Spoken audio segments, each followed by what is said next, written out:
The judge in Donald Trump's defamation trial threatened to kick Trump out of the courtroom and repeatedly scolded Trump's lawyer for being very bad at her job. Meanwhile, Trump repeated his claim that he should have complete and total immunity to break any laws he wants as president, even when he, quote, crosses the line. For more on this, it's time for a closer look.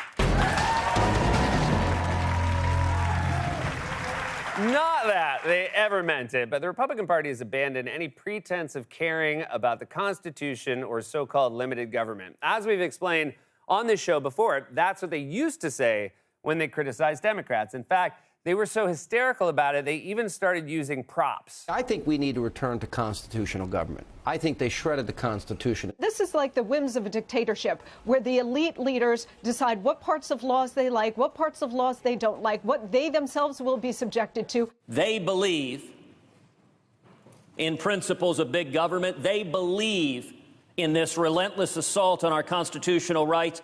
Is it time the president just torch the Constitution? That's a Fox host lighting a pocket Constitution on fire. Does he think that's the only copy? It really lessens the impact when the thing you're setting on fire is something they sell at museums for $1. It's like if a protester threw paint on a Van Gogh self-portrait that was printed on a mouse pad. It's like the time NBC told me they wouldn't pay to let me have a Beatles song in a closer look, and I was so mad I ripped up a photocopy of my ID. Well, in that case, see you tomorrow.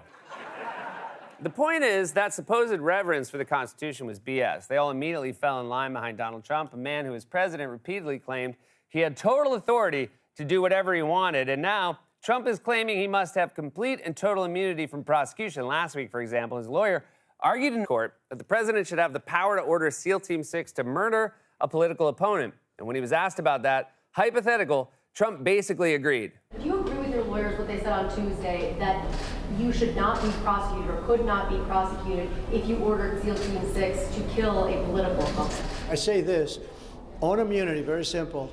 If a president of the United States does not have immunity, he'll be totally ineffective because he won't be able to do anything, because it will mean he'll be prosecuted, strongly prosecuted perhaps, as soon as he leaves office by the opposing party. So a president of the United States, I'm not talking just me, I'm talking any president, has to have immunity. Quick, somebody give me a barbecue lighter and an 8th grade social studies textbook. And by the way, Trump says he's talking about any president, but I do think he means just him. Look, I don't mean just me. I mean any president should be allowed to use a violent mob to overthrow an election and pay hush money to porn stars. And if Joe Biden does that, my hands will be tied. Trump is making it sound like if we prosecute him for inciting an insurrection and trying to overthrow American democracy, then future presidents will be indicted nonstop for much smaller stuff, which is obviously ridiculous. He wants us to believe that if he's convicted for January 6th, then Joe Biden will start getting parking tickets for leaving his Stingray in a loading zone. I'm loading something, all right. I'm loading some Allman Brothers into my 8-track. Sweet Melissa, Midnight Rider, you know the songs. We're going to blast some tunes and feel the wind in our hair. And then we're going to down some Lactaid and crush some ice cream cones. And now Trump has doubled down on that immunity claim and yet another bender on his fake social media site, Truth Social. In an all-caps post, he insisted he should have total immunity even for actions that may otherwise be illegal. Here's what Donald Trump has been posting recently on his Truth Social account just within the last few hours. Quote, a president of the United States must have full immunity, without which it would be impossible for him or her to properly function. Any mistake, he writes, even if well-intended, would be met with almost certain indictment by the opposing party at term end.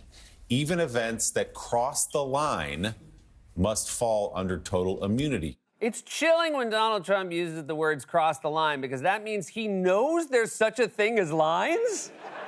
So you know there are lines, and you still orchestrated a coup, stole classified documents, extorted a foreign country, took millions in foreign payments, insulted Gold Star families, called fallen soldiers suckers and losers, tried to kill your own vice president, doctored a weather map with a Sharpie, and creeped on an American flag. This is not a man who has any moral limitations, so I can't imagine what he means by saying he should be allowed to cross the line. What's he gonna do? Imprison his political opponents, chop off California and sell it to Russia? Outlaw umbrellas? So Trump wants immunity from prosecution even for crossing the line. You can't have more open contempt for the law than Donald Trump, unless, of course, you're one of Trump's lawyers, because while Trump is screaming about immunity on social media, his lawyer, Alina Habba, has been repeatedly scolded and reprimanded by a federal judge during Donald Trump's trial in New York for defaming E. Jean Carroll. Now, if you're not familiar with Habba, she's the Trump lawyer who frequently does press conferences outside courthouses where she says ridiculous stuff, like the time she claimed Trump's children were being harassed by the courts. He will open himself up to whatever they want because he's not afraid. People that are afraid cower. President Trump doesn't cower. And now these children are being brought in away from their families for doing nothing wrong. These poor, innocent Trump children, they're being brought in away from their families without their toys. Now they have no time to do their homework. When are they going to learn to count to numbers like 40, 42, and 46, which are their ages? So that's Alina Habba. She's clearly not a real lawyer so much as a PR person for Trump, and that much has been apparent during the defamation trial, where she keeps making embarrassing mistakes, and the judge, Lewis Kaplan, keeps scolding her for those mistakes. When you're a judge and a Trump lawyer walks into your courtroom, you must know your job just got a lot harder. It's like being a basketball referee and seeing that one of the players warming up has a sword. Oh, it's gonna be a long night. You think you could have a sword?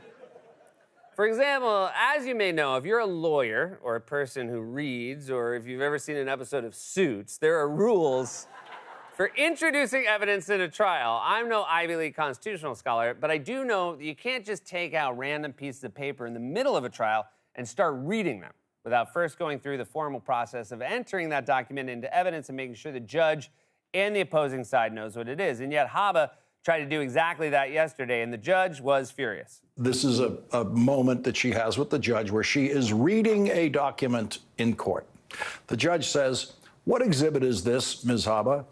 "Ms. Habba, I'm trying to get it in, Your Honor. I have to ask about it." The judge, "Guess what? You may not read from a document that's not in evidence." Ms. Habba, "Sure, let me get it in."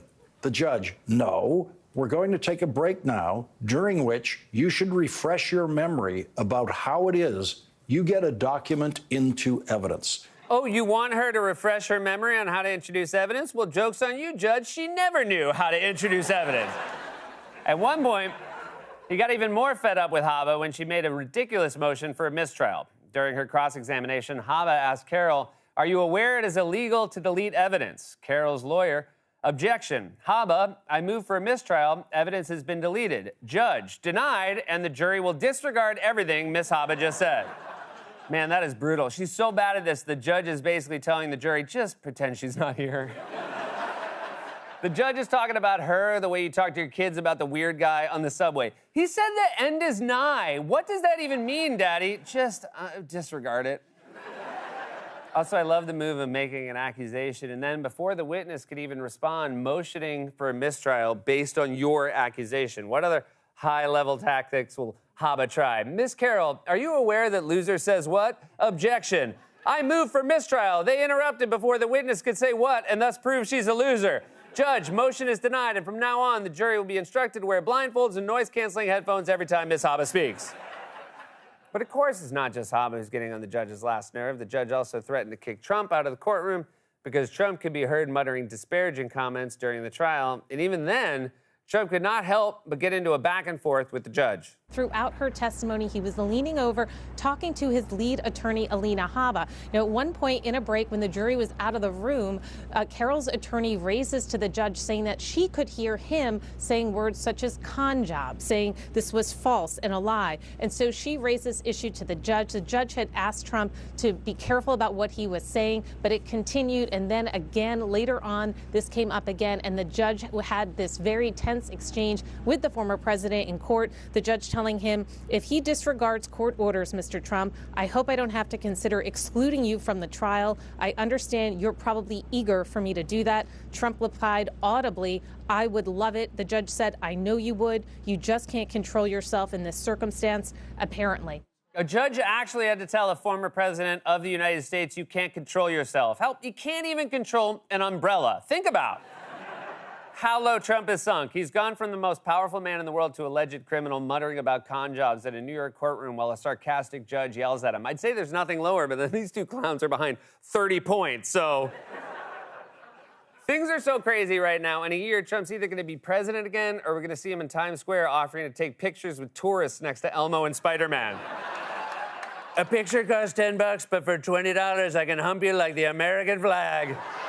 This is fundamentally a lawless movement with open contempt for the Constitution and the criminal justice system. Not only do they want total and complete immunity from prosecution, they can't even be bothered to learn the basic rules of how a courtroom functions. Trump is such an obvious criminal. The only lawyers he can get to represent him are ones who are totally ineffective.